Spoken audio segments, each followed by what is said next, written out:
आप सभी प्यारे प्यारे छात्रों का मैं संजीव कुमार अपनी पाठशाला में स्वागत करता हूं।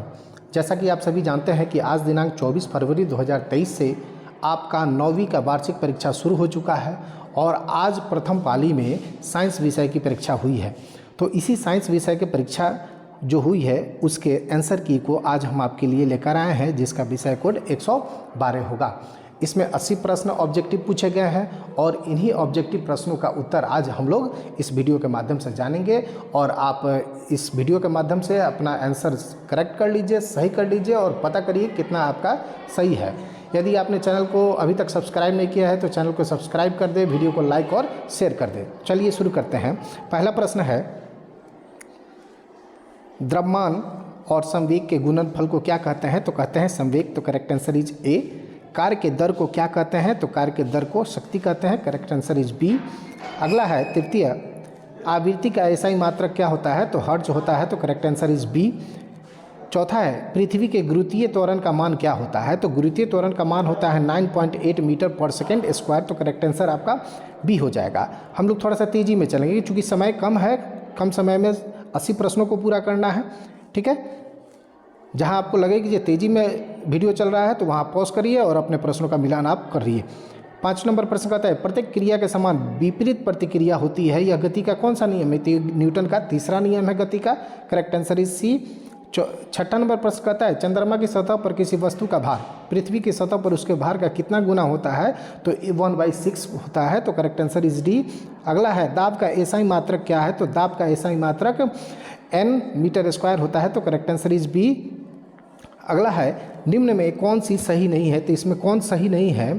तो देखिए यहाँ पे V2 plus you square plus आपको 2AS ये सही नहीं है, बाकी सभी सही है। तो करेक्ट आंसर आपको डी हो जाएगा। अगला प्रश्न है, किसी वस्तु में जड़त्व का गुण पाया जाता है तो द्रव्यमान के कारण पाया जाता है। तो करेक्ट आंसर बी हो जाएगा। ऋणात्मक त्वरण को कहते हैं तो उसको कहते हैं मंदन। तो करेक्ट आंसर बी हो जाएगा। अगला प्रश्न है, रॉकेट का प्रणोदन किस सिद्धांत पर आधारित होता है? तो ऊर्जा संरक्षण संवेग संरक्षण के सिद्धांत पर आधारित होता है। तो करेक्ट आंसर इसका ए होगा, न कि बी होगा।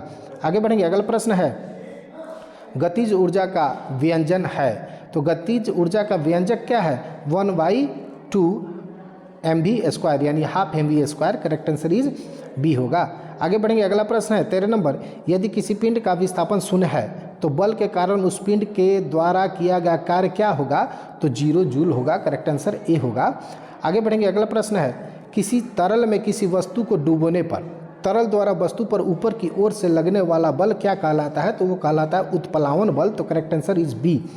आगे बढ़ेंगे। अगला प्रश्न है, किसी वस्तु का वेग दुगुना कर दिया जाए तो उसकी गतिज ऊर्जा कितनी हो जाएगी? चौगुनी हो जाएगी। तो करेक्ट आंसर इज सी। 16 नंबर प्रश्न कहता है, 20 हर्ट्ज से कम आवृत्ति वाले ध्वनि तरंगों के क्या कहते हैं? तो इसको कहते हैं इंफ्रासोनिक। तो करेक्ट आंसर इज बी, अश्रव्य तरंग। आगे बढ़िएगा। अगला प्रश्न है 17 नंबर, कोणीय वेग का मात्रक क्या है? तो कोणीय वेग का मात्रक रेडियन होता है। तो करेक्ट आंसर ए हो जाएगा। आगे बढ़ेंगे। संवेग परिवर्तन की दर समानुपाती होती है किसके? आरोपित बल के। तो करेक्ट आंसर बी हो जाएगा। शक्ति का एसआई मात्रक क्या है? तो जूल प्रति सेकेंड है। तो करेक्ट आंसर बी हो जाएगा। आगे बढ़ेंगे। अगला प्रश्न है, घर्षण बल हमेशा कार्य करता है तो गति के विपरीत दिशा में कार्य करता है। तो करेक्ट आंसर बी हो जाएगा।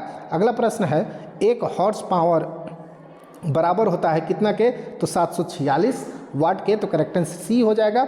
आगे बढ़ेंगे। अगला प्रश्न है, किसी पिंड की स्थितिज ऊर्जा क्या व्यंजक है? तो mgh। तो करेक्ट आंसर आपको ए होगा। 1 किलोवाट बराबर होता है कितना के? तो आपको 3.6 × 10⁻6 जूल के। तो करेक्ट आंसर डी होगा। अगला है, आवेग का एसआई मात्रक। तो आवेग का एसआई मात्रक होता है न्यूटन प्रति second square. Correct answer D होगा। आगे बढ़ेंगे। अगला प्रश्न है, बी होगा, न्यूटन पर सेकेंड। न्यूटन पर सेकेंड इसका बी होगा आंसर। आगे बढ़ेंगे। स्पीडोमीटर मापता है तो स्पीडोमीटर चाल को मापता है, गति को मापता है। तो करेक्ट आंसर बी होगा। 26 नंबर प्रश्न कहता है, गैसों के कणों के बीच आकर्षण बल क्या होता है? तो गैस के बीच आकर्षण बल एकदम नगण्य होता है। तो करेक्ट आंसर बी होगा। गैस के गर्म करने पर गैस का आयतन क्या होता है? बढ़ता है। तो करेक्ट आंसर ए होगा। 28 नंबर कहता है प्रोटॉन निम्नलिखित में से किस प्रकार का कण है, तो ये प्रोटॉन जो होता है ना धनावेशित होता है, और आगे बढ़ेंगे करेक्ट आंसर बी हो जाएगा इसका। 29 नंबर प्रश्न कहता है सोडियम का इलेक्ट्रॉनिक विन्यास क्या है, तो सोडियम का इलेक्ट्रॉनिक विन्यास 281 यानी 281, करेक्ट आंसर इसका डी होगा। निम्न में से कौन एक तत्व है, तो सभी मिश्र धातु हैं लेकिन आर्सेनिक एक तत्व है, तो करेक्ट आंसर सी हो जाएगा। आगे बढ़ेंगे निम्नलिखित में से कौन एक धातु है, तो आयरन एक धातु है, तो करेक्ट आंसर सी होगा। आगे बढ़ेंगे अगला प्रश्न है निम्नलिखित में से कौन मिश्रण है, तो बारूद एक मिश्रण है, करेक्ट आंसर ए होगा। निम्नलिखित में से कौन भौतिक परिवर्तन है, तो देखिए जल का जमना एक भौतिक परिवर्तन है, बाकी सब रासायनिक परिवर्तन है, करेक्ट आंसर आपको बी होगा। अगला बढ़ेंगे निम्नलिखित में से कौन टिंडल प्रभाव को प्रदर्शित करता है, तो दूध टिंडल प्रभाव को प्रदर्शित करता है, करेक्ट आंसर बी होगा। सोडियम फास्फेट का अणुसूत्र क्या होता है, तो Na3PO4 होता है, करेक्ट आंसर सी होगा। अगला प्रश्न है एवोगाड्रो स्थिरांक का मान होता है, तो 6.022 × 10⁻23, करेक्ट आंसर डी होगा। अगला प्रश्न है अमोनिया में नाइट्रोजन की संयोजकता क्या होती है, तो 3 होती है, करेक्ट आंसर सी होगा। बेंजीन का अणुसूत्र क्या है, तो बेंजीन का अणुसूत्र C6H6 होता है, तो करेक्ट आंसर ए होगा। अगला प्रश्न है निम्नलिखित में से कौन मृदा प्रदूषक नहीं है, तो देखिए डिटर्जेंट जो है ना मृदा प्रदूषक नहीं है, बाकी सभी अमोनियम सल्फेट, प्लास्टिक और पीड़कनाशी यानी पेस्टिसाइड ये सभी मृदा को प्रदूषित करते हैं, लेकिन डिटर्जेंट हम लोग मृदा में थोड़ी छिड़ते हैं, करेक्ट आंसर डी होगा।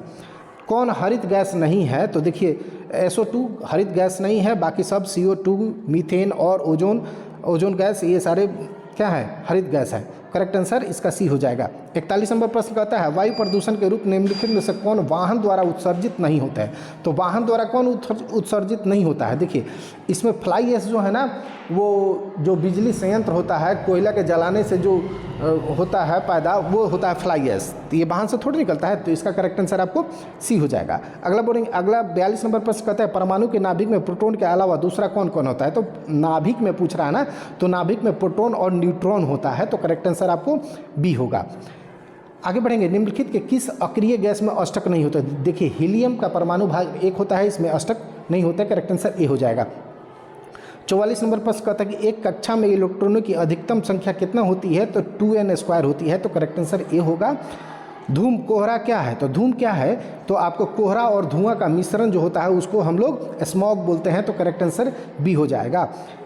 46 नंबर प्रश्न कहता है निम्नलिखित में से कौन समस्थानिकों का युग्म नहीं है, यानी 3 इसमें समस्थानिक है और एक समस्थानिक नहीं है, तो देखिए यहाँ पे आपको डी जो है समस्थानिक नहीं है, करेक्ट आंसर इसका डी होगा। आगे बढ़ेंगे अगला प्रश्न है निम्नलिखित में से किसके द्वारा ओजोन परत का ह्रास होता है, तो क्लोरोफ्लोरोकार्बन द्वारा ओजोन परत का ह्रास होता है, करेक्ट आंसर ए होगा। 48 नंबर कहता है ओजोन स्तर के ह्रास से कौन सा रोग होता है, तो त्वचा कैंसर होता है, स्किन कैंसर होता है, तो करेक्ट आंसर आपको सी होगा। अगला प्रश्न है निम्नलिखित में से कौन ऋण आवेश से युक्त है, तो इलेक्ट्रॉन जो है ना वो ऋणावेशित होता है, तो करेक्ट आंसर आपको ए होगा प्रोटॉन। आगे बढ़ेंगे अगला प्रश्न है आयरन का लैटिन नाम क्या है, तो आयरन का लैटिन नाम Fe यानी फेरम होता है। और अगला प्रश्न निम्नलिखित में से कौन यौगिक है, तो देखिए ये प्रश्न थोड़ा सा गलत लग रहा है क्योंकि ये सभी मिश्रित जितने भी ऑप्शन दिए हैं सभी मिश्रित हैं, यौगिक इसमें नहीं है, तो करेक्ट इसका क्या बताएं। आगे बढ़िए 52 नंबर प्रश्न कहता है वह ताप जिस पर ठोस द्रव में परिवर्तित हो जाता है, तो वो क्या कहलाता है, द्रवनांक यानी मेल्टिंग पॉइंट, करेक्ट आंसर आपको ए होगा। 53 नंबर प्रश्न कहता है निम्नलिखित में से कौन सी गाय की सकल नस्ल संकर नस्ल, भारतीय नस्ल साहिवाल और स्विट्जरलैंड की नस्ल ब्राउन स्विस से विकसित हुई है, तो ये करण स्विस है, तो करेक्ट आंसर ए होगा। इंसुलिन नामक हार्मोन के स्राव में गड़बड़ी से होने वाला रोग तो कौन सा है, आपको मधुमेह है, जिनको डायबिटीज हो जाता है उनको इंसुलिन हम लोग देते हैं ना, करेक्ट आंसर इसका सी होगा। अगर आगे बढ़ेंगे निम्न में से कौन असंक्रामक रोग है, देखिए कैंसर एक संक्रामक रोग नहीं है, बाकी सब संक्रामक रोग हैं, करेक्ट आंसर इसका डी हो जाएगा। उत्तक नाम दिया था, तो उत्तक का नाम किसने दिया था, तो बिचैट द्वारा दिया गया था, तो करेक्ट आंसर इसका बी होगा। आगे बढ़ेंगे अगला प्रश्न है संवेदना का चालन शरीर के एक भाग से दूसरे भाग में होता है किसके द्वारा, तो संयोजी ऊतकों के द्वारा, तो करेक्ट आंसर इसका ए होगा। ओरिजिन ऑफ स्पीसीज किसके द्वारा लिखी गई थी, तो ये डार्विन के द्वारा लिखी गई थी, तो करेक्ट आंसर इसका बी होगा। मेढक का वैज्ञानिक नाम, तो मेढक का वैज्ञानिक नाम आपको राना टिग्रीना है, तो करेक्ट आंसर ए होगा। 60 नंबर प्रश्न कहता है निम्न में से कौन अंडे देने वाला स्तनधारी है, तो देखिए प्लेटिपस जो है ना वो अंडे देने वाला एक स्तनधारी है। वेल भी आपको स्तनधारी है, चमगादड़ भी है, लेकिन ये अंडे नहीं देते, लेकिन प्लेटिपस एक अंडा देने वाला स्तनधारी है। इसका करेक्ट आंसर आपको सी होगा। कौन पुष्पीय पौधा है? तो कौन पुष्पीय पौधा है? कौन पुष्पीय पौधा है?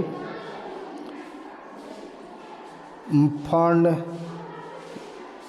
इसको बाद इसमें थोड़ा सा कन्फ्यूजन है, इसको बाद में देख लेंगे हम लोग। इसका आंसर आप लोग कमेंट करिएगा, कौन पुष्पीय पौधा है। आगे देखते हैं, बढ़ते हैं। नेफ्रेडिया उत्सर्जी अंग है। नेफ्रेडिया का उत्सर्जी अंग एनीलिडा है। करेक्ट आंसर इसका सी हो जाएगा। आगे बढ़ेंगे, अगला प्रश्न है, निम्नलिखित में से कौन ब्रायोफाइटा के अंतर्गत आता है? तो बायोफाइटा के अंतर्गत आपको मॉस होता है। करेक्ट आंसर इसका बी हो जाएगा। 64 नंबर प्रश्न कहता है, सुरक्षित भंडारण हेतु खदानों में नमी की प्रतिशत मात्रा कितनी होती है? तो देखिए, इसमें ऑप्शन में थोड़ा सा गड़बड़ लग रहा है, क्योंकि आपको 8 से 10% के बीच में ही आपको नमी होनी चाहिए, तो ऑप्शन में है नहीं, तो इसके अनुसार आपको क्या हो जाएगा? डी हो जाएगा। इसके अनुसार आपको इनमें से कोई नहीं होगा। करेक्ट आंसर इसका डी होगा। 65 कहता है, दो या अधिक फसलों को एक साथ उगाने की क्रिया को मिश्रित खेती कहते हैं। करेक्ट आंसर डी होगा, बी होगा। पौधों में पोषक तत्व की आपूर्ति मुख्यतः कहाँ से होती है? तो मृदा से होती है। तो करेक्ट आंसर सी होगा।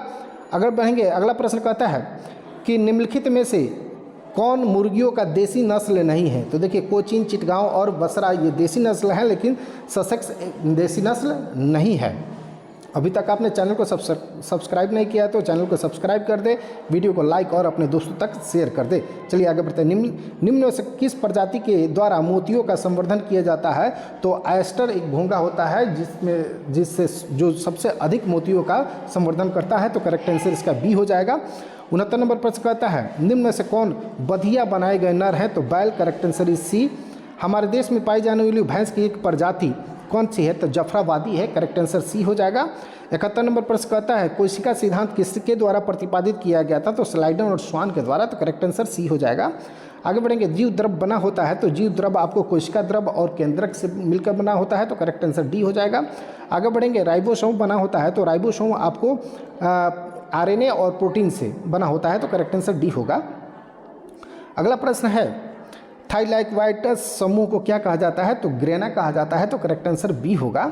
आगे बढ़ेंगे, अगला प्रश्न है, समान उत्पत्ति समान कार्यों को संपादित करने वाली कोशिका के समूह को क्या कहते हैं? तो उसको उत्तक कहते हैं। तो करेक्ट आंसर बी होगा।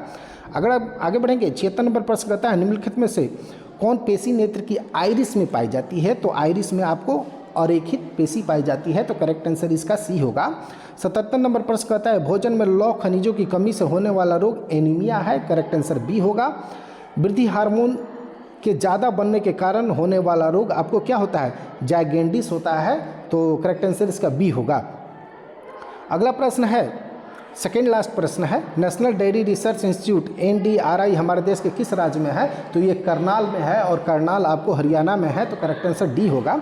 श्वेत क्रांति संबंधित है। तो श्वेत क्रांति आपको दूध उत्पादन से संबंधित है। तो करेक्ट आंसर इसका बी होगा। इस प्रकार हमने 80 प्रश्नों के सही जवाब आपको बता दिए। अब जल्दी से आप मिलान कर लीजिए, और कितना आपने सही किया है आप उसका कमेंट निश्चित रूप से करें। वीडियो अच्छा लगा हो तो निश्चित रूप से वीडियो को लाइक कर दें और चैनल को सब्सक्राइब कर दें। फिर मिलेंगे अगले वीडियो के साथ। जय हिंद, जय भारत, जय बिहार।